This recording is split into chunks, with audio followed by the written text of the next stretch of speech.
Gente, voltando. Hoje é a lição 4 da nossa revista. A gente está nessa revista aqui, que é Alerta Total. E essa revista, ela faz um estudo sobre os profetas. E a gente até conversou com vocês, né, que a gente pediu a revista do aluno, então tá lá na igreja. Quem quiser ter a sua revista em mãos, né, para estudar, pode falar com a gente e passar lá na igreja algum dia para buscar, para conseguir acompanhar melhor as lições. Hoje a gente está na lição 4. Então, a gente já estudou o profeta Joel, que fui eu que dei a primeira aula, depois o profeta Amós, que a Bia deu, e o último foi o profeta Oséias, que o Jonas falou dele, né? E hoje a gente vai estudar um pouquinho melhor 3 profetas. Então, são 3 profetas de uma vez, que é Naum, Obadias e Jonas. Mas antes da gente começar, eu queria fazer uma pergunta para vocês. Hoje a gente vive num mundo que acontece muita coisa ruim, né? Então a gente vê várias notícias de que de assassinato, roubo, aquecimento global, enfim, muitas coisas ruins que acontecem no mundo, corrupção, assalto, enfim, preconceito, falta de amor das pessoas, muitas coisas ruins. E aí eu queria perguntar para vocês, será que Deus está vendo tudo isso acontecer? O que vocês acham? Aí eu queria que vocês falassem no chat, ou pode desmontar o microfone, mas assim, o que vocês acham? Será que Deus está vendo tudo isso? Será que ele está no controle dessas coisas ruins também? Outra coisa, aqueles que cometem essas práticas ruins e pecaminosas, será que eles sofrerão as consequências dos seus atos? Porque aqui, muitas vezes, eles não sofrem, né? Eles saem impunes, mas será que um dia eles vão sofrer essas consequências? E qual que é o nosso papel como cristãos diante disso?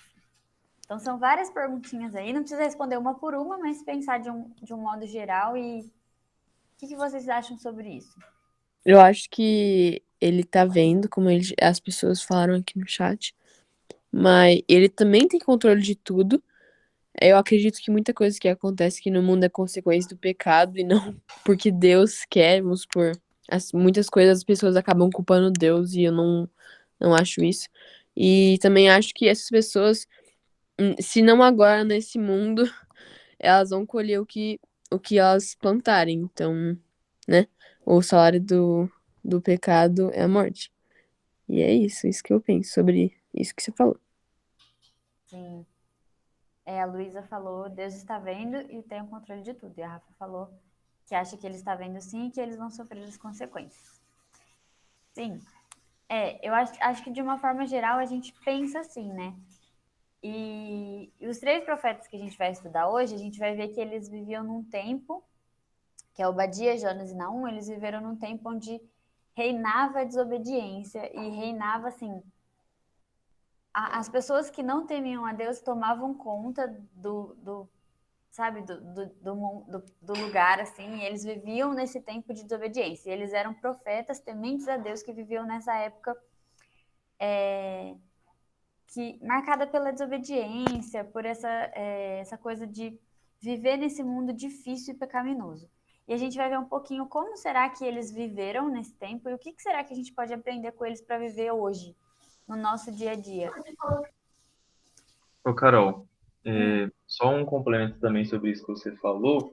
Na aula hoje do Novo Testamento, a gente viu lá em Colossenses 1, versículo 17, fala assim, Jesus, né? Ele existia antes de todas as coisas e mantém tudo em harmonia. Então isso aponta para o fato de que realmente Jesus, ele não apenas, Deus no caso, né, também, não apenas criou o universo e largou tudo para poder simplesmente existir e não estar cuidando da criação agora. Mas Deus cria tudo e ele mantém tudo, ele continua mantendo tudo em harmonia. Então Deus sim está atento a todas as coisas que acontecem. sim. Então, vamos lá. Eu pedi para algumas pessoas fazerem um resuminho assim da vida dos profetas para compartilhar com a gente. Então, a Júlia e a Rafa, vocês podem começar? Falando do profeta que vocês publicaram e Pode ser. A gente ia falar do Jonas, do profeta Jonas. E, enfim, eu vou começar e depois a gente dividiu aqui uma parte Rafa fala e uma parte eu falo. tá. Bom, Jonas era um profeta e Deus, o Senhor, tinha pedido para ele ir para uma cidade chamada Nínive para anunciar para as pessoas que iria vir um julgamento contra elas por causa que eles eram um povo que estava muito perverso e estava, enfim, ele era um povo muito perverso. E Jonas, ao invés de ir para Nínive, de primeiro, o que aconteceu? Ele pegou e ele foi para Tarsis. Ele encontrou um navio que estava por perto e foi para lá. E aí ele embarcou com outros marinheiros também, só que o Senhor, está escrito na parte na Bíblia aqui em 1:4, que o Senhor, porém, enviou sobre o mar um vento forte. Então aconteceu uma tempestade muito, muito forte. E os marinheiros, eles estavam clamando a seus deuses, cada um deles. E aí, enquanto isso, estava escrito aqui que Jonas estava dormindo, assim, tranquilamente. E aí, o capitão, assim, do navio, ele chegou para Jonas e falou: Ah, como que você pode estar, assim, dormindo numa situação dessa, assim? Aí, o capitão falou para Jonas: Levante-se e ore pro seu Deus, para ver se ele vai poupar a nossa vida, sabe? E aí, o que aconteceu? Eles tiraram sorte, assim, para ver quem que era o culpado, quem ofendeu o Deus, para tá ocorrendo essa tempestade. E eles tiraram sorte e viram que Jonas era o culpado. E aí eles começaram a questionar Jonas, falaram: Ah, quem é você? O que você faz? Quem é seu Deus? Aí Jonas respondeu que ele adora o Senhor, o Deus dos céus, e que fez o mar e a terra. E com isso, os marinheiros, eles ficaram, tipo, muito assustados. E de primeira, eles não queriam jogar Jonas. Então, eles tentaram remar para mais perto, mas eles não conseguiram. Então, eles jogaram Jonas pro mar. E aí, o que aconteceu foi que, de primeira, então, os marinheiros não queriam jogar Jonas, porque eles tiveram misericórdia, assim, mais ou menos. Mas aí, não deu, então eles jogaram Jonas mesmo. E aí, o que aconteceu foi que, depois que eles jogaram, a tempestade acalmou muito. E os marinheiros meio que ficaram super assustados e também começaram a adorar o Senhor. Isso foi muito bom também. Só que aí começa a parte do versículo 2, da passagem do versículo 2, que é quando Jonas estava dentro do peixe. E ele fez uma oração falando algumas coisas, que é de 1 a 10, eu acho. E aí, depois dessa oração que ele falou, que ele ia, enfim, entregando e pedindo perdão, o Senhor, ele ordenou para o peixe vomitar Jonas e para que ele voltasse para a praia e isso para essa cidade de Nínive. E o que aconteceu foi que Jonas, depois de tudo, ele foi para a cidade de Nínive e começou a falar a mensagem que Deus tinha pedido para ele dar desde a primeira vez. Então ele começou a falar nessa cidade, como ela era uma cidade muito grande também, ele demorou 3 dias para percorrer toda ela. Enfim, ele contou para as multidões que daqui 40 dias Nínive será destruída por causa que as pessoas estavam muito perversas e que Deus iria destruir essa cidade. E essas pessoas, todas de Nínive, creram e elas entraram em jejum profundo. E tá falando aqui na Bíblia várias vezes que eles se vestiram de pano de saco. Eu não sei que se isso é tipo para mostrar tipo humildade ou não sei, mas tá falando que até os animais eles vestiram de pano de saco. Enfim, e a cidade inteira entrou em jejum, orando para que Deus livrasse dessa ira, assim, enfim. E aí, até o rei, ele e seus nobres, eles enviaram um decreto para toda a cidade, falando que até seus animais e todas as pessoas tinham que entrar em jejum para que orasse e clamasse fervorosamente para o Senhor. E com isso, quando Deus viu e viu que as pessoas deixaram seus maus caminhos, ele voltou atrás e não destruiu como ele havia ameaçado. E foi isso.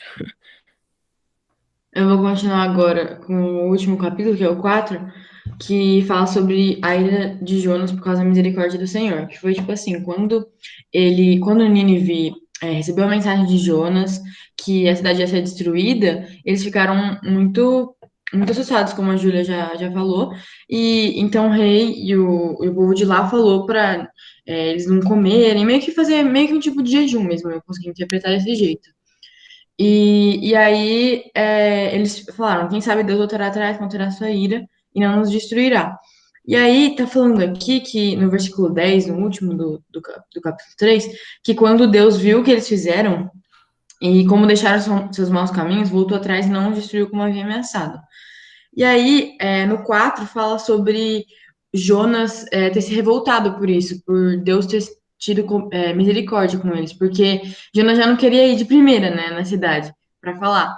E aí, quando ele foi, Deus não destruiu, não fez nada, então eu meio que tive a impressão de que Jonas se sentiu, assim, meio que deixado de lado, assim, meio excluído e meio que não servir para nada, sabe? Tipo isso.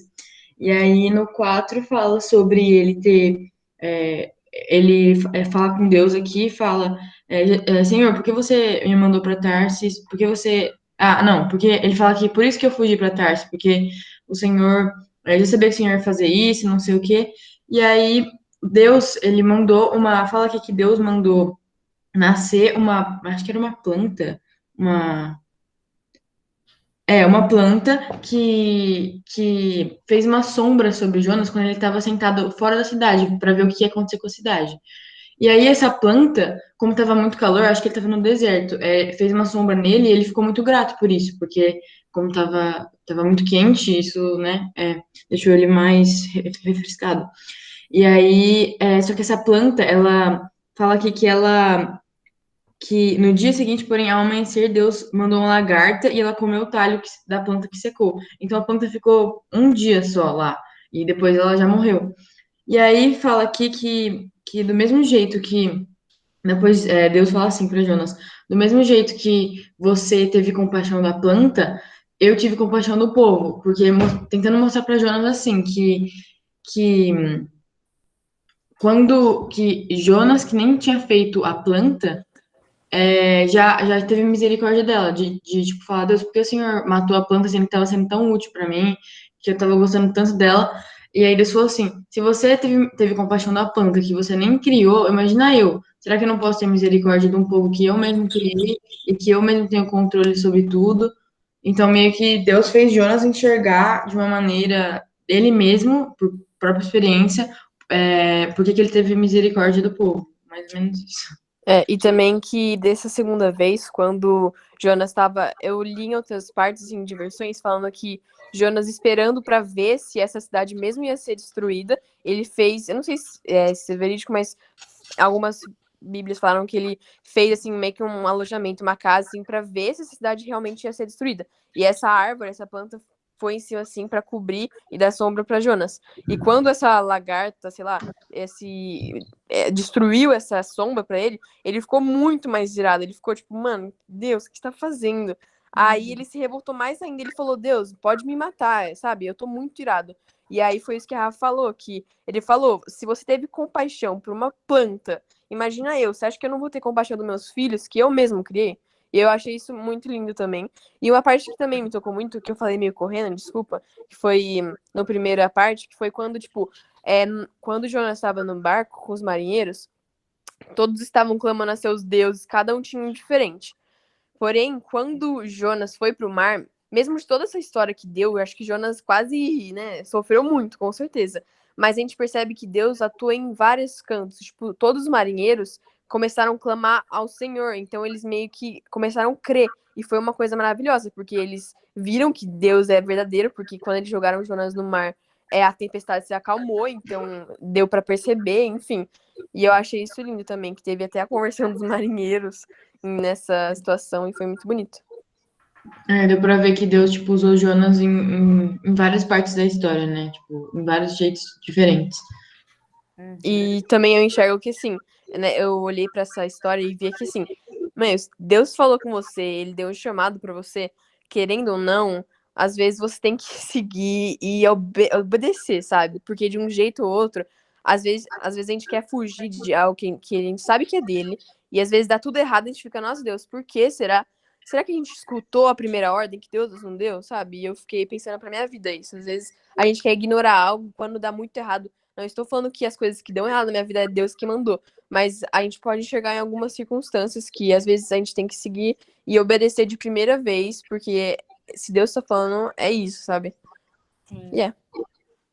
Muito legal, meninas. É interessante pensar que os ninivitas, eles eram um povo muito, assim, pensa assim, Deus fala assim, olha, vai bairro. Aí você sabe que aquele bairro, assim, é um bairro super da pesada, assim, que só tem gente, sabe, do pior jeito possível, assim, que só tem prostituição, que só tem gente envolvida com droga. Então, assim, Nínive era uma cidade bem pesada mesmo. Então, quando Deus fala para Jonas, aí eu fico até imaginando Jonas falando, ah, Deus, mas Nínive não tinha outro lugar, né? Porque esse povo... E Ô, é muito... Carol, pode falar. não, tipo, só para a gente ter uma noção, assim, uma das coisas que eles faziam, que o Nínive era a capital do Império Assírio. E uma das coisas que os assírios faziam quando eles dominavam uma nova cidade, por exemplo, dominavam um povo e tal, conquistavam, eles pegavam alguém, tiravam toda a pele da pessoa, deixavam na carne viva, prendiam numa corda com um cavalo e soltavam o cavalo para poder correr pela cidade, para poder mostrar simplesmente que eles tinham muito poder e que era para as pessoas temerem o Império Assírio. Então, assim, esse era o tamanho da maldade que eles tinham no coração e para a gente entender também que Jonas não queria, Entender o tipo, lado de Jonas, né? ele não queria que eles fossem salvos. E aí está o centro da questão, né? Com base também naquilo que a gente já está conversando há um tempo nas nossas reuniões, quem é a gente para poder dizer para Deus quem é melhor para ele salvar, sabe? Quem sou eu para poder chegar para Deus e falar, tipo, ah, Deus, essa pessoa é tão má, por que você vai salvar ela? Eu acho melhor você não salvar. Tipo, isso é uma coisa que não cabe a nós, talvez a gente, eu já estou até falando meio que a conclusão do livro, mas isso para mostrar o amor e a misericórdia de Deus, né? Que ele pode transformar vidas. Da mesma forma como nós somos extremamente pecadores e Deus também transforma nossas vidas. Sim. Ô, gente, pode comentar, viu? A ideia é que vocês comentem também. Se vocês quiserem falar, pode comentar. Mas é justamente isso.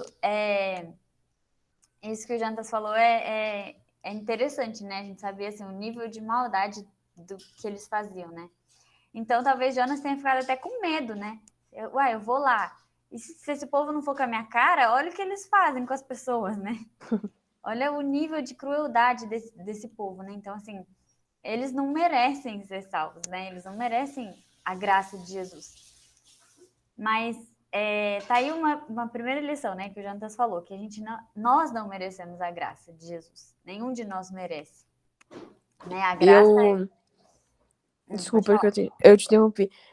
Eu até imagino, tipo, como você falou, imagina, na Bíblia fala que era uma cidade muito grande, né? E aí, imagina, tipo, Jonas indo pra essa cidade anunciando que daqui 40 dias ela irá ser destruída por causa que eles estavam muito perversos. E até, tipo, o rei falou para as pessoas entrarem em jejum e clamarem. Imagina, tipo, o que Jonas fez, sabe? Às vezes, eu pensando, tipo, em Jonas, assim, será que eu falar pra essa cidade, será que eles vão acreditar em mim? Será que eles vão zombar? Será que eles vão me matar? Sabe? Isso também eu fiquei pensando. E o que você falou é verdade, tipo, ai, Deus, por que você me mandou numa cidade mais de boa, assim, uma cidade menor, uma cidade menos perversa?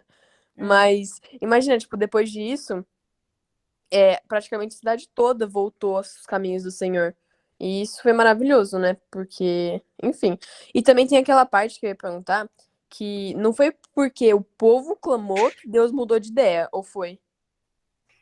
Na verdade, entra naquilo que a gente falou sobre aquela linguagem de. Não é que Deus muda de ideia. Tipo, eu ia matar a cidade, mas agora o povo clamou e eu mudei de ideia. Na verdade, Uhum, desde o início, Deus já sabia que ele ia salvar aquele povo. uhum, E aí ele usa Jonas, então ele usa Jonas para levar essa mensagem do evangelho e o povo ser salvo. O autor aqui, ele usa essa expressão, que Deus mudou de ideia. Mas, na verdade, desde o início, Deus já queria salvar aquele povo. Deus já sabia que ele ia salvar aquele povo. E Jonas assistindo aquilo, Jonas é que não sabia, né? uhum. Ele fala, e aí quando ele vê as pessoas arrependidas, talvez ele fique um pouco incrédulo. Né? Talvez ele não tivesse noção do poder que a palavra de Deus levaria aquelas pessoas, da mudança que a palavra de Deus traria para aquela cidade. E aí os panos de saco que você falou era sinal de arrependimento. Então eles vestiam os panos de saco como um sinal visível para a sociedade, né, de que eles estavam arrependidos realmente do seu pecado. Entendi. Legal. E uma coisa interessante também de se observar na história de Jonas é que essa salvação de Nínive era um prenúncio do propósito de Deus de salvar os gentios. Então Deus chama um povo, né? Deus salva um povo que era pecador, que era mau, que era assim, extremamente ruim. Então a gente vê com isso, a gente vê com a história de Jonas, de que isso era um prenúncio de que Deus salvaria não apenas o povo de Israel, aquele povo que tinha sido escolhido por ele, primeiramente, né? Mas também todos aqueles que crescem, que crescem no Filho de Deus, né? Que acreditassem em Jesus Cristo, que aceitassem Jesus como Senhor e Salvador. Então a história de Jonas era um prenúncio daquilo que Deus faria com toda a humanidade, né? Salvaria aqueles que são dele. E aí, também, assim, a experiência de Jonas na barriga do peixe, né? De ficar 3 dias na barriga do peixe e depois ter vomitado tudo, prefigurou a morte de Jesus na cruz. Então, Jesus morre e ressuscita pelos nossos pecados. Então, essa história de Jonas, ela meio que aponta para aquilo que aconteceria no futuro, que é a morte e ressurreição de Jesus Cristo pelos nossos pecados. Então, assim como Nínive, nós também somos um povo mau. Nós também somos um povo que não merecemos a graça. A gente se engana, às vezes, por achar que porque eu não mato, ou porque eu não faço tantas crueldades como aquele povo, porque eu não sou assassino, porque eu sou um cidadão de bem, eu mereço alguma coisa da parte de Deus. Eu talvez mereça a bondade do Senhor na minha vida. Na verdade, não. Todos nós somos pecadores, a gente nasce pecador e a gente tem total capacidade de fazer o mal também, né? Tanto em níveis pequenos, como uma pequena mentira, ou como, sei lá, enganar alguém, como em níveis maiores, né? A gente tem esse potencial, porque a gente é pecador. Então, Deus está ensinando aqui que assim como ele levou Jonas para para levar uma mensagem de salvação para aquele povo. É claro que Jonas, por si só, ele não podia salvar o povo, porque ele não era Deus. Ele levava uma mensagem de salvação. Jesus Cristo, ele é o próprio Deus e ele é quem morre pelos nossos pecados. Então, ele nos traz salvação. Mas a história de Jonas estava apontando para aquilo que aconteceria no futuro. O próprio Deus se fez homem para vir e morrer no nosso lugar pelos nossos pecados, ressuscitar e nos trazer vida. Então, essa história é muito interessante. Eu também gosto muito do final. Eu gosto muito dos últimos versículos aí, né, que a Rafa falou, que Deus fala para Jonas, olha, você tem compaixão de uma árvore, né, e eu não vou ter compaixão de um povo que eu criei, né, que eu amei, né, e isso é muito legal, muito interessante a gente pensar. E o legal também é que o livro de Jonas ele parece que não acaba, né? É verdade, né? Ele deixa meio aberto o final, né? Tipo, a gente não sabe como foi a reação de Jonas. A gente não sabe a resposta para a pergunta que Deus fez. Exatamente. E eu acho que isso é muito legal, assim. Sei lá, que sabe aqueles filmes que você assiste que não responde tudo e você fica pensando muito assim Sim. depois. Então, tipo, na verdade, talvez até o propósito fosse não que a gente não soubesse a resposta de Jonas, mas para que a gente mesmo pensasse qual seria a nossa resposta para essa pergunta que Deus fez a Jonas, sabe?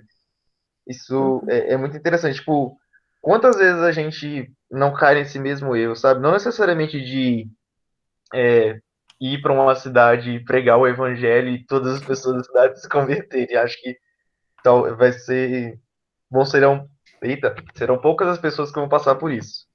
Mas, de toda forma, tipo, quantas vezes a gente não acaba julgando os outros, achando que eles não são merecedores da salvação? E a gente deixa de falar do evangelho, a gente deixa de falar da mensagem de Deus para as pessoas. E é isso que é muito interessante, sabe? Tipo, a gente ter essa reflexão sobre a compaixão e o amor de Deus. E, de novo, acho que é aquilo que eu já comentei uma vez também, né? E a Carol até chegou a comentar mais cedo na aula também. Sabe, nós mesmos não somos merecedores. Eu não sou. Acho que ninguém que está aqui nessa aula hoje é merecedor da misericórdia de Deus. E mesmo assim Deus tem misericórdia. Todos, a Bíblia vai garantir, né, que todos somos igualmente pecadores. Todos pecaram e carecem da glória de Deus. E o que me faz ser menos pecador do que qualquer outra pessoa? Não tem nada. Todos nós temos essa mesma dívida para com Deus e que só Jesus pode pagar. Então, Deus vai ter misericórdia de quem ele quiser ter misericórdia. Ele vai dar perdão a quem ele quiser dar perdão. E a nossa única tarefa que Jesus pede para a gente fazer é falar esse amor para todas as pessoas. Sim. E uma coisa que a gente já vai aprender, né, nesses 3 profetas, seria mais pro final isso, mas já vou adiantar. É que Deus é bondoso, misericordioso, mas ele também é justo. Então, esses são atributos de Deus que não estão separados. Deus é bonzinho, Deus é amor. Então, ele não sabe? Então, ele não faz... Ele não julga as pessoas. Não, na verdade, os atributos de Deus andam juntos. Deus é bondoso, ele é amoroso, ele nos criou com amor, mas ele também é justo. E ele também traz juízo para aqueles que não obedecem, para aqueles que não... enfim, que não seguem ele, né? Para os ímpios, para aqueles que não obedecem, não amam o Senhor. Então tem esses 2 caminhos e esse mesmo Deus que tem esses 2 atributos, né? Mas é isso. Alguém quer comentar mais alguma coisa da história de Jonas? Rapidão, eu só ia falar que todas as vezes que Jonas tava. Que Deus tava falando com Jonas, Jonas pede assim, eu quero morrer, sabe? Pode me matar. E eu fico imaginando, assim, tipo, nossa, Jonas devia estar assim, morto, assim, ele devia estar desgastadaço. E depois de ter ficado 3 dias na boca de um peixe, tipo, ele saiu assim, ele foi falando, mas eu imagino, tipo assim, será que Jonas tava com um coração amoroso, falando, eu imagino muito Jonas, tipo, bravaço, assim, falando às pessoas, vocês vão morrer daqui 40 dias, essas coisas, porque ele tava, tipo, muito bravo. Aí depois ele também, por causa daquele negócio da árvore, ele pede pra Deus matar ele, mesmo assim, Deus responde ele com uma pergunta muito boa, ele faz uma pergunta muito boa, e é verdade, tipo, eu queria saber o que Jonas respondeu, o que aconteceu. Mas é legal pra gente ficar pensando sobre isso e como isso aplica na nossa vida. Uma coisa interessante também é que esse livro, normalmente quando a gente ouve essas mensagens dos profetas e tudo mais, e até mesmo de Jesus, é que esses profetas vão falar do arrependimento. Não, tipo, arrependam-se ou a cidade vai ser destruída. Arrependam-se, mudem suas atitudes ou vocês vão sofrer as consequências e tudo mais. Jonas não. Jonas já traz um discurso, vocês vão morrer em 40 dias. Acabou. Ele não dá nem a opção do arrependimento. Então, assim, isso aponta para o fato de que Jonas não estava interessado de que as pessoas ali se arrependessem. Eu acho que talvez a interpretação mais correta era essa mesmo que você comentou, a possibilidade de que Jonas ele não estava ali, ele estava só falando meio que com raiva, sabe? Com ódio daquele povo. Vocês vão morrer e eu quero que vocês morram. Não sei se é isso, se eu estou exagerando um pouco. Mas o mais interessante é que mesmo Jonas não pregando o arrependimento, aquele povo se arrepende, porque aquela era a vontade de Deus. Nossa, isso é muito verdade. Porque eu imagino muito ele bravo, assim, falando, tipo, mano, vocês não. Sabe, só fica sabendo, vocês vão morrer daqui 40 dias e tal. Eu imagino muito ele fazendo isso. E mesmo assim que o Jonas falou, tipo, mesmo ele não pregando evangelho, falando que eles poderiam se arrepender, eles se arrependeram. Ele não falou, vocês estão pecando, tipo, vocês estão fazendo coisas erradas. Ele só falou, a cidade vai ser destruída. E, tipo, pela ação de Deus, aquelas pessoas puderam reconhecer os seus erros e pensar e se arrepender deles. É verdade. E também para um povo desse se arrepender, dá pra ver, tipo, explícito a mão de Deus, assim, sabe? Deus agindo. Porque você acha esse povo, como você deu esse exemplo, tipo, que tava extremamente no pecado, perversos, fazer isso, tipo, do nada, assim, com essa mensagem de Jonas, jejuar, enfim, se arrepender demais, com certeza Deus tá agindo e foi Deus que moveu tudo isso. Sim. Bom, o nosso segundo profeta, que seria a Isa, mas ela não pôde vir hoje, é Obadias. E aí eu queria que vocês abrissem a Bíblia lá em Obadias. Depois, se vocês não leram, aqueles que tiverem tempo, lê os profetas, lê a Bíblia, né? Na Bíblia, o livro desses profetas, porque é bem curtinho, é bem fácil de ler, são histórias bem, bem fáceis.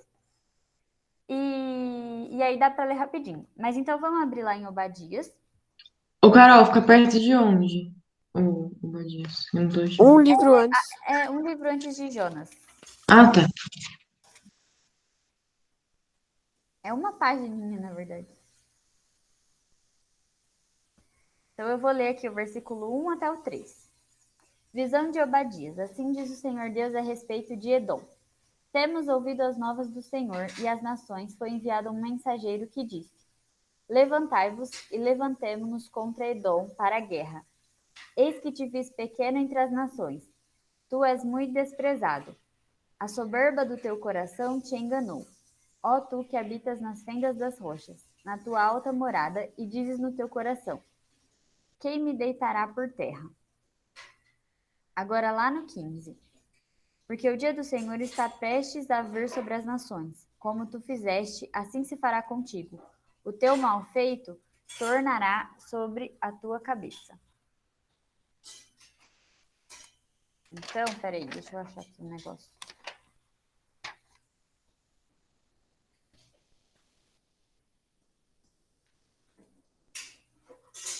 Tá.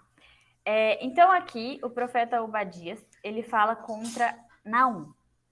E aí ele traz uma mensagem parecida com a mensagem de Jonas, né? De Contra que... Edom. Oh, contra Edom. Desculpa, gente. Contra Edom. A diferença é que Jonas, que a cidade de Nínive, Deus fez o povo se arrepender ali. Agora, já Edom, não. É uma mensagem mesmo de, olha, vocês vão, né? A cidade vai ser destruída porque vocês andaram em maus caminhos. E a mensagem de Obadias, ela se concentra aqui em 3 pontos principais contra essa cidade de Edom. Primeiro, a arrogância desse povo. Então, o que começa falando aqui? Olha, vocês são pequenos, mas são soberbos. A soberba do teu coração te enganou. Então, era um povo que te achava, eles eram muito arrogantes, né? Em segundo lugar, ele avisa sobre a humilhação que vai vir sobre Edom. Então, ele fala assim, olha, você é tão arrogante, você se acha tanto acima das nações, você conquista terras e se acha tão acima das nações, mas Deus trará humilhação sobre vocês, sobre esse povo, para que se arrependam dos pecados, né?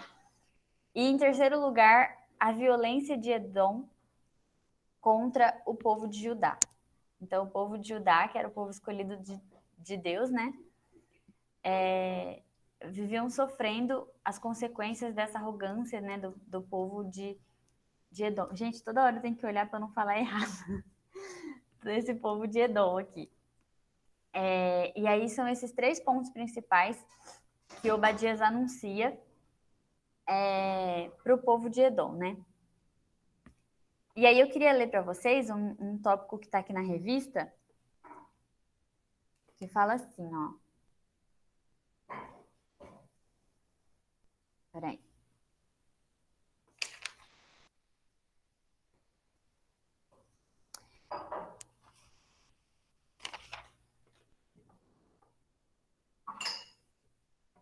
Aqui. Arrogantes, os edonitas pensavam que eram imbatíveis. Quem me deitará por terra? No versículo 3. Obadias anunciou que o Senhor iria humilhá-los e não deixaria nada em Edom. Nenhuma oposição pode frustrar o avanço do reino de Deus. O dia do Senhor traria tanto julgamento quanto salvação. Edom e outras nações iriam beber do cálice da ira de Deus por causa de seus pecados, mas Deus iria restaurar o povo da aliança e lhe conceder uma vida de paz para sempre. Então é aquilo que a gente falou. Não é porque Deus é bom que não há julgamento. Então há julgamento para aqueles que escolheram andar contra os caminhos do Senhor, ou que escolheram se levantar contra o Senhor. Há julgamento para essas pessoas. Então, no dia do julgamento, há tanto salvação quanto julgamento para aqueles que não andam nos caminhos de Deus. Mas agora a gente vai para o terceiro e último, que é Naum. Então, Oi, pode falar. só comentar também, tipo, que esse Edom aí era Esaú. Então, para quem lembra, Isaac teve 2 filhos, né? Jacó e Esaú. Jacó deu origem ao povo de Israel, que é o povo escolhido, o povo de Deus e tudo mais. E Esaú deu origem ao povo de Edom. Edom é uma palavra até que significa vermelho, em hebraico, né? E isso é assim porque o pelo de Esaú era ruivo, ele era muito peludo, então, tipo, tem a ver com isso.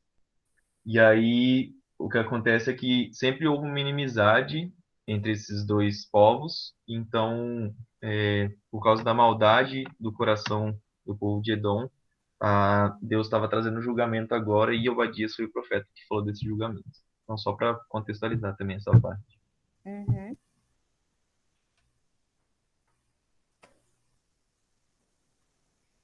Beleza, mais alguém quer comentar alguma coisa? Pode interromper, viu, gente, se vocês quiserem.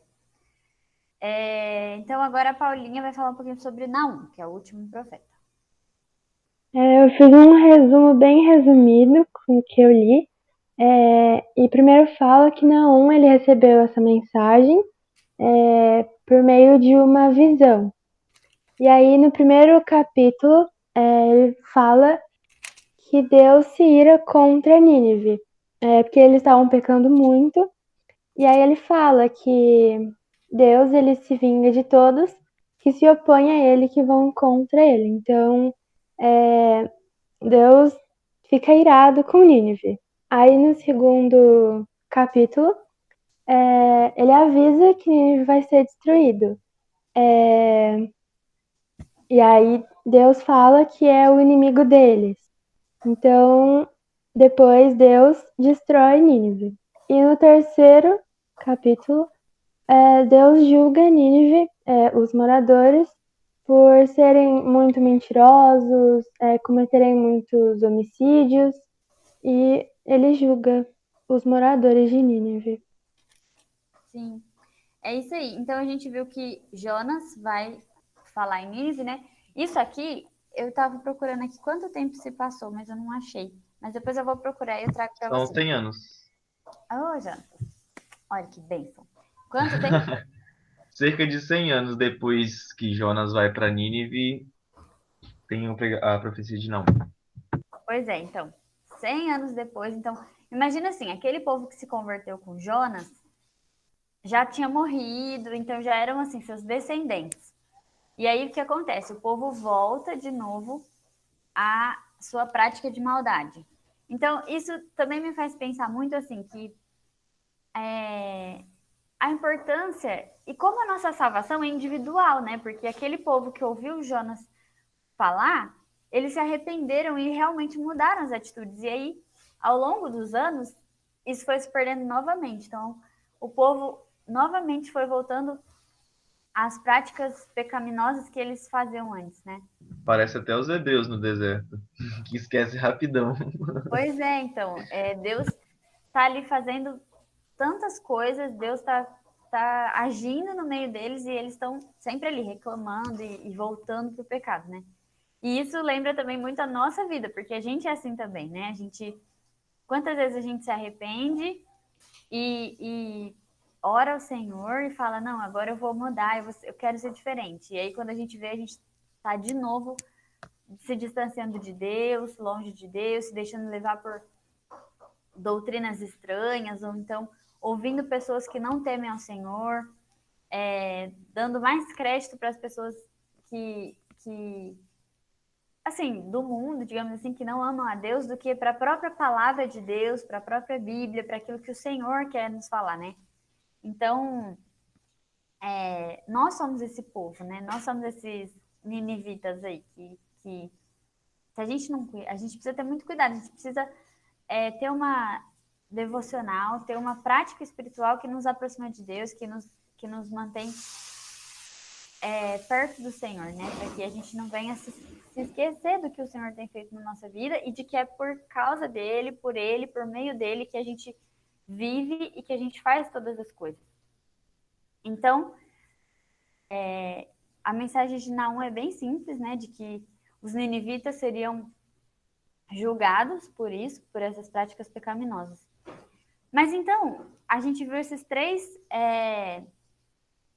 profetas que viveram em tempos muito difíceis e que tiveram a difícil missão de falar para aquelas pessoas maldosas e pecaminosas do amor e do julgamento do Senhor, né? Então, como que nós podemos viver hoje, no nosso mundo de hoje, que é um mundo também que muitas pessoas não creem em Deus, não obedecem ao Senhor, mas a gente tem uma esperança, a gente tem a palavra de Deus, a gente tem as promessas do Senhor para nós e que precisam ser anunciadas para essas pessoas.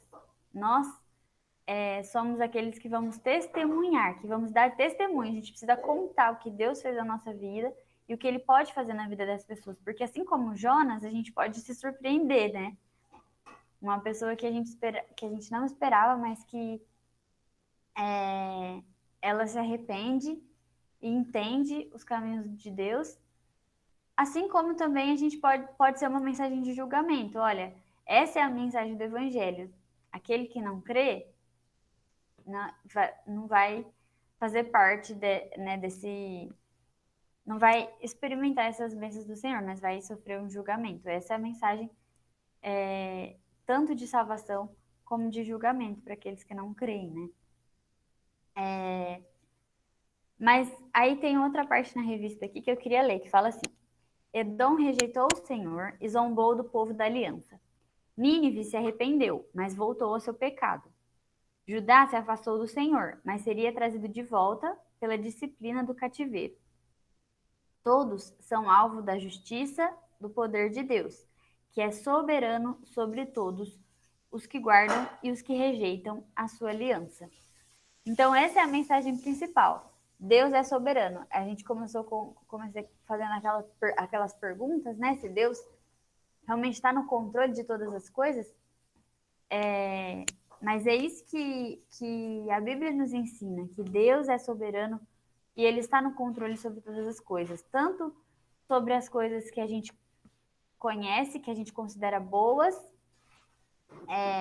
tanto quanto as coisas que são injustas e coisas ruins, né? Nada disso foge do controle do Senhor. Deus está no controle de todas as coisas. Então, assim, ter Deus como inimigo é sinônimo de condenação. E ter Deus como amigo é sinônimo de salvação. Essa é a principal mensagem que os profetas sempre trazem, né? E aí a pergunta final é, assim como Jonas, né? No final tem a pergunta lá. Mas a pergunta final para nós que eu vejo é assim, de que lado você está, né? Em que você crê? Você realmente crê em Jesus como único e suficiente Salvador da sua vida? Você realmente crê na Bíblia como a palavra de Deus? Você realmente busca a santidade? Você realmente busca viver nos propósitos que o Senhor tem para sua vida? Porque não dá também para a gente ficar em cima do muro, né? Não dá para a gente ser cristão hoje, amanhã eu não sou mais. Eu creio em certas partes da Bíblia, mas tem outras que não me convém, então eu não creio. Eu deixo Deus entrar em algumas partes da minha vida que tudo bem, mas em outras partes que me dizem respeito, eu não quero que Ele se meta nessas partes, eu não quero ouvir o que Ele tem para falar sobre essas partes. Então não dá para a gente ser assim, a gente precisa ser firmes no nosso propósito. A Júlia falou sobre ser morno, né? Não dá pra gente ser morno, a gente tem que ser frio ou quente. E também tem umas passagens na Bíblia que falam muito disso, né? Que Deus vomita os mornos e isso é muito verdade, né? Porque você, às vezes, não falando das pessoas, mas até de mim, tipo, às vezes a gente se fala, sou cristão, mas não está vivendo uma vida em Deus, com Cristo, e isso é pior do que uma pessoa que não se diz cristã, porque você tá mostrando algo que não é verdade, sabe? É pior ainda. Sim, é isso aí. Então, mas é isso, gente. Agora eu queria... Oi, pode falar. Desculpa. Mas eu queria só ler um versículo que eu acho que ele resume bastante aquilo que a gente viu no desenrolar desses 3 livros, né? Tem um pouco a ver. Ele está no Novo Testamento, mas ele se relaciona com as histórias do Antigo Testamento, que é 1 Coríntios 1:18. Diz assim: a mensagem da cruz é loucura para os que se encaminham para a destruição, mas para nós que estamos sendo salvos, ela é o poder de Deus. Então, eu acho que, não que necessariamente, né, Jonas e os outros profetas ali, Naum e Obadias, estavam falando da cruz, mas eles estavam falando sobre salvação, que é a mensagem da cruz, basicamente, né?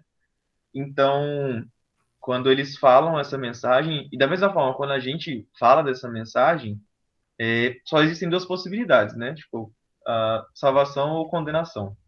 Então, para aqueles que essa mensagem é loucura, que a Bíblia não faz sentido nenhum, que Deus é apenas uma invenção de corações humanos que buscam sentido nas coisas imateriais, e para essas pessoas isso vai ser uma loucura. E assim como os ninivitas, quando Naum anunciou a profecia e quando Obadias anunciou o perdão, essas pessoas vão ser condenadas. E às vezes até mesmo, né, para o próprio Jonas, a gente não sabe se ele ouviu ou não a mensagem que ele mesmo estava falando, né? Se ele se arrependeu ou não daquilo que ele falou. E para outras pessoas, para quem realmente é de Deus e para quem será salvo, essa mensagem vai ser a coisa mais preciosa do mundo.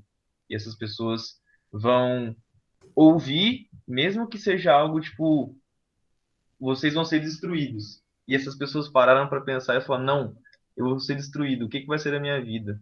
Acho que cabe até que eu comentar de espero não demorar muito, mas uma história que é contada assim sobre uma cidade muito pequenininha e tinha uma igreja bem pequena também, e um senhorzinho muito simples foi convidado para poder pregar lá. E ele não tinha conhecimento, ele não sabia ler direito e tudo mais, ele era bem simples. E naquele dia aconteceu de um médico, se não me engano, mas assim, uma pessoa muito importante da cidade tá na igreja, visitar ali. E aí as pessoas mais velhas na igreja falam, nossa, é esse que vai estar pregando quando tem alguém tão importante na igreja? Uma pessoa que nem sabe ler direito vai trazer a mensagem quando tem pessoas tão inteligentes frequentando aqui o templo. E aí esse homem abre a Bíblia num texto que parece o texto mais improvável para poder pregar. Ele abre numa genealogia. E aí ele começa lá, tipo, fulano leu tantos anos, viveu tantos anos e morreu. Não sei quem viveu tantos anos e morreu. Não sei quem viveu tantos anos e morreu. E aí depois que ele termina de ler a Bíblia, ele não sabe muito o que falar, ele fecha e acabou a mensagem dele. Só que aí essa pessoa que visitou a igreja chega em casa e não consegue dormir. Porque, tá, tantas pessoas viveram e morreram naquele texto que o cara leu ali, e ele percebeu, nossa, eu vou morrer daqui a pouco, e eu posso morrer a qualquer minuto. E o que vai ser da minha vida? Como as pessoas vão se lembrar de mim quando escreverem alguma coisa, uma genealogia? Então, por causa de uma mensagem tão simples, às vezes alguém pode vir a se converter. Aquele homem depois procurou a igreja e tudo mais. Não sei se isso é só uma história, se de fato aconteceu de verdade, mas isso aponta que o evangelho, por vezes, ele é mais simples do que a gente imagina. A gente acaba complicando o evangelho de Jesus muitas vezes. Então a gente só devia falar a mensagem e deixar que Deus faça o resto, confiar que o Espírito Santo, né, vai convencer os salvos, convencer os escolhidos, né, do pecado, da justiça e do juízo. Então, que a gente se apegue a isso, de que a mensagem da cruz, por mais que ela possa parecer loucura e as pessoas nos chamem de loucos, mas quando essa mensagem alcançar quem essa mensagem precisar alcançar, essas pessoas vão ser transformadas e impactadas, elas vão reconhecer a preciosidade dessa mensagem. E também que Deus, ele capacita as pessoas, né? Às vezes a gente duvida, mas se ele quiser, ele faz uma pedra falar pra pessoa crer nele. Então, isso me incentiva muito, que às vezes a gente acha que o que a gente tá falando pra alguém, às vezes, tipo, não é útil, mas alguma palavra, algo tocou no coração da pessoa, que às vezes ela incomoda ela, e isso é muito Espírito Santo, sabe? Dando fome e sede da palavra. E a palavra é viva, não é em vão, ela não é vazia. A gente fala uma palavra de Deus, pode ter certeza que, se Deus quiser, vai tocar assim no coração da pessoa. E isso é muito verídico, sabe? E as pessoas se incomodam porque a palavra é viva, tipo, não é só um livro normal. A Bíblia é algo que Deus fala constantemente com a gente. E é incrível isso. Sim. E você falou das pessoas se incomodam, né? eu acho que talvez as pessoas se incomodem porque a Bíblia, ela confronta, né, a gente. Ela confronta quem a gente é, ela nos confronta no nosso pecado. Ela é um livro que fala não só de, igual a gente estava falando, não só de amor e misericórdia, mas ela também fala de justiça e juízo. Sim. Então, ela é um livro que nos confronta a olhar para dentro de nós e enxergar quem realmente nós somos. Que a gente não é gente pessoa boazinha, que a gente não é legal, que a gente não é, mas que na verdade nós somos egoístas e pecadores e que a gente precisa desesperadamente de um Salvador. E também que a gente, cada vez que a gente conhece mais de Cristo, a gente quer afirmar a nossa identidade nele. E a gente percebe que se aproximando dele, a gente tem que. Aí dói, mas a gente tem que quebrar, tipo, tabus e coisas que a gente já considerava que a gente era, ou mesmo que as pessoas falavam, ou mesmo que a gente pensava, tipo, eu sou isso. Não. Às vezes a gente tem que tirar isso tudo pra se aproximar de Cristo, sabe? Essas coisas que eu vejo assim que são coisas impostas até por nossa mente, sabe? Às vezes a gente tem que sabe, soltar dessas coisas pra Cristo realmente agir na nossa vida. Porque às vezes a gente fica segurando coisas que não é, tipo, a gente não é isso, a gente é filho de Deus, e é isso que às vezes a gente tem que entender. Uma comparação que uma vez eu ouvi que ficou gravada na minha mente assim, é que a santidade de Deus e quando essa questão de se aproximar dele parece muito com o sol. Eita, acho que o Jonas caiu.